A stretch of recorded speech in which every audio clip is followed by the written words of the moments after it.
Ameriški predsednik Donald Trump je napoved današnjega nagovora v zvezi z iranskim jedrskim sporazumom, kot je zanj že običajno objavil na Twitterju.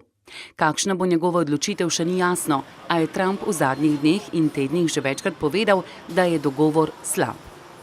The Iran deal was one of the worst and most one-sided transactions I've ever seen drawn by anybody ever.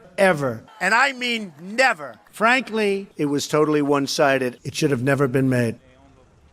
Trump je odstop od sporazuma, ki ga večina mednarodne skupnosti vidi kot dejavnik stabilnosti na Bližnjem vzhodu, napovedal že v svoji volilni kampanji. Sporazum je slab, Iran pa ne spoštuje sprejetih dogovorov, je prepričan ameriški predsednik. believe me, wherever there's trouble, Yemen, Syria, no matter where you have it, Iran is behind it. Today I am announcing our strategy to ensure that Iran never,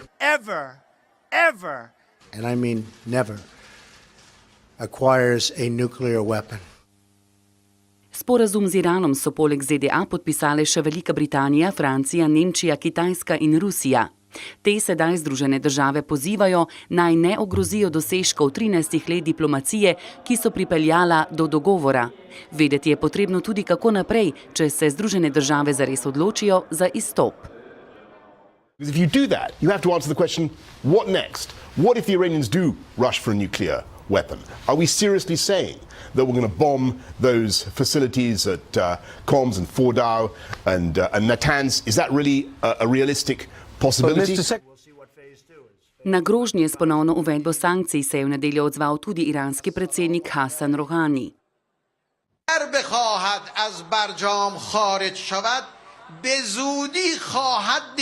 که پشیمانی تاریخی برای او خواهد بود به ویژه قطب فولاد ایران است. Trumpov odgovor na iranske besede ni nič manj oster. They restart their nuclear program, they will have bigger problems than they have ever had before. Big problems. I can tell you that. Ameriški predsednik je že januarja svojim evropskim zaveznicam postavil ultimat, da se do 12. maja pridružijo njegovim poostrenim zahtevam do Irana, sicer bodo ZDA odstopile od sporazuma. Ta predvideva odpravo sankcij proti Teheranu, ta pa je moral v zameno razgraditi večji del svojega jedrskega programa.